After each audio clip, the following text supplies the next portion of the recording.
Hello everyone. आज के इस वीडियो में हम आपसे सामान्य अध्ययन के बारे में डिस्कस करेंगे।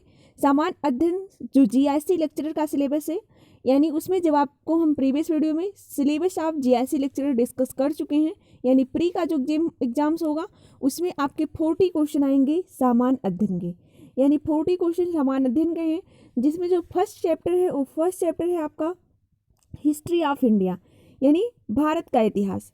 तो हिस्ट्री ऑफ इंडिया में जो आप पढ़ना है तो फर्स्ट टॉपिक है प्राचीन भारत। तो प्राचीन भारत हम देखेंगे। प्राचीन भारत इतिहास के स्रोत को मेनली 4 भागों में बांटा गया है, यानी 4 स्रोतों से प्राप्त होती है प्राचीन इतिहास के बारे में जो हमें जानकारी मिलती है, मुख्यतः 4 स्रोतों से मिलती है। फर्स्ट है धर्म ग्रंथ, सेकेंड है ऐतिहासिक ग्रंथ, थर्ड है विदेशियों का विवरण, फोर्थ है पुरातत्व संबंधी साक्ष्य। तो फर्स्ट जो है धर्म ग्रंथ एवं ऐतिहासिक ग्रंथ से मिलने वाली महत्वपूर्ण जानकारी। भारत का सर्वप्रथम धर्म ग्रंथ वेद है, जिसकी संकलनकर्ता महर्षि कृष्णद्वैपायन वेदव्यास को माना जाता है। तो आप सबसे पहले आप प्रश्न याद करेंगे कि जो भारत का प्राचीन धर्म ग्रंथ है वो क्या है, वेद है। उसकी संकलनकर्ता कौन है, महर्षि कृष्णद्वैपायन वेदव्यास को माना जाता है। जो वेद है, वेदों की संख्या कितनी है, 4 है। तो इसकी आपका क्वेश्चन पूछा जा सकता है सामान्य अध्ययन में कि वेदों की संख्या कितना है, तो 4 है। कौन कौन से हैं, ऋग्वेद, यजुर्वेद, सामवेद, अर्थवेद। अब हम देखेंगे ऋग्वेद क्या है। ऋग्वेद में क्या है, ऋचाओं के क्रमबद्ध ज्ञान के संग्रह को क्या कहा जाता है, ऋग्वेद कहा जाता है। इसमें क्या है, 10 मंडल हैं, 28 सूक्त हैं, वाल्खिल पाठ की 11 सूक्तों सहित लिया गया है, एवं 462 ऋचाएं हैं।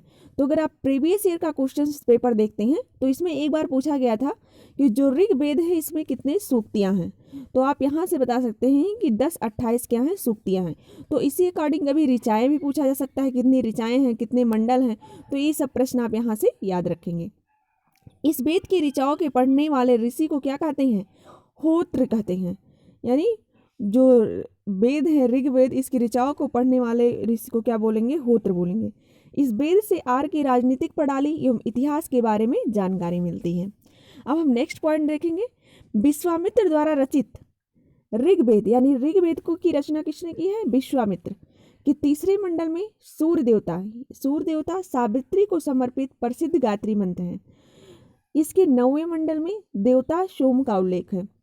तो आप यहाँ से इंपॉर्टेंट प्रश्न याद करेंगे कि ऋग्वेद की जो रचित ऋग्वेद है उसकी रचना कौन किया है, विश्वामित्र। और उसके तीसरे मंडल में सूर्य देवता सावित्री को समर्पित प्रसिद्ध गायत्री मंत्र है। इसके 9वें मंडल में देवता सोम का उल्लेख है। तो कभी क्वेश्चन पूछा जाता है कि किस मंडल में देवता सोम का उल्लेख है, तो 9वें मंडल में। इसकी 8वें मंडल की हस्त ऋचाओं को खिल कहा जाता है। तो यहाँ से आप इसको याद रखेंगे कि 8वें मंडल में हस्तलिखित ऋचाओं को क्या कहा जाता है, खिल कहा जाता है। चातुर्वर्ण समाज की कल्पना का आदि सूत्र ऋग्वेद के 10वें मंडल में वर्णित पुरुष सूक्त है, जिसके अनुसार 4 वर्ण हैं। वर्ण की संख्या कितनी है, 4 है। ब्राह्मण, क्षत्रिय, वैश्य तथा शूद्र। आदि पुरुष ब्रह्मा के क्रमशः मुख, भुजाओं, जंघाओं और चरणों से उत्पन्न हुए। तो इसके अनुसार वर्णों की संख्या याद रखेंगे, 4 है, ब्राह्मण, क्षत्रिय, वैश्य तथा शूद्र। यहाँ से आप एक इम्पॉर्टेंट पॉइंट देखेंगे। धर्म सूक्त 4 प्रमुख जातियों की स्थितियों, व्यवसायों, दायित्वों, कर्तव्यों तथा विशेष कार्यों में स्पष्ट भेद करता है। तो आप इसका स्क्रीनशॉट लेके नोट्स बना सकते हैं। इसके बाद हम देखेंगे क्या है, वामना अवतार के 3 पंगों के आख्यान का प्राचीनतम सूत्र क्या है, ऋग्वेद है। ऋग्वेद में इंद्र के लिए 250 तथा अग्नि के लिए 200 ऋचाओं की रचना की गई है। तो इसमें क्वेश्चन बन सकता है, इंद्र के लिए कितनी रचनाएं की गई हैं, अग्नि के लिए कितनी रचनाएं की गई हैं। तो इंद्र के लिए 250, अग्नि के लिए 200 ऋचाओं की रचना की गई है। अगला है प्राचीन इतिहास के साधन के रूप में वैदिक साहित्य में ऋग्वेद के बाद शतपथ ब्राह्मण का स्थान है। अब हम देखेंगे ऋग्वेद। यजुर्वेद क्या है, शाश्वर पाठ के लिए मंत्रों तथा बल के समय अनुपालन के लिए नियमों का संकुलन यजुर्वेद कहलाता है। इसके पाठककर्ता को क्या कहते हैं, अर्धवर्ग कहते हैं। तो कभी क्वेश्चन पूछा जा सकता है कि जो यजुर्वेद है उसके पाठककर्ता को क्या कहते हैं, तो आप याद रखेंगे अर्धवर्ग कहते हैं। यजुर्वेद एक ऐसा वेद है जिसमें गद्य तथा पद्य दोनों हैं। तो ये क्वेश्चन कई बार यूपीपीसीएस एग्जाम में भी पूछा गया है, और जो भी रिलेटेड आरओ एआरओ एग्जाम से जिसमें सामान्य अध्ययन का पे क्वेश्चन आता है, उसमें क्वेश्चन कई बार पूछा गया है कि किस वेद में गद्य और पद्य दोनों हैं।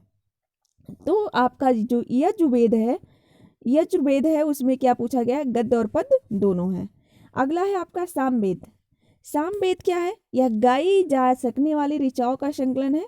इसके पाठककर्ता को उद्रात्र कहते हैं। तो ये आप याद रखेंगे कि सामवेद के पाठककर्ता को उद्रात्र कहते हैं। इसे भारतीय संगीत का जनक जाना जाता है। तो किस वेद को भारतीय संगीत का जनक जाना जाता है, तो सामवेद को जाना जाता है।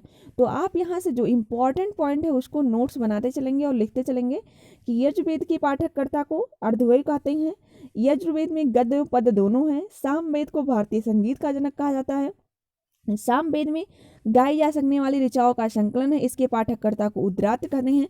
इसी अकॉर्डिंग आप यहाँ ऋग्वेद में देखेंगे कि इसमें इंद्र के लिए 250 तथा अग्नि के लिए 200 ऋचाओं की रचना की गई है। जो इसके अनुसार वर्णों की संख्या है 4 है। 10वें मंडल में वर्णित पुरुष सूक्त है। 8वें मंडल में हस्तलिखित ऋचाओं को खिल कहा जाता है। स्वामी द्वारा रचित ऋग्वेद के 3रे मंडल में सूर्य देवता को समर्पित है। 9वें मंडल में देवता सोम का उल्लेख है। ऋचाओं की संख्या 462 है। सूक्तियों की संख्या 1028 है। मंडलों की संख्या 10 है। तो इस अकॉर्डिंग आप भारत के इतिहास के बारे में इतनी जानकारी, इसको आप स्क्रीनशॉट्स लेके इसका नोट्स बना सकते हैं।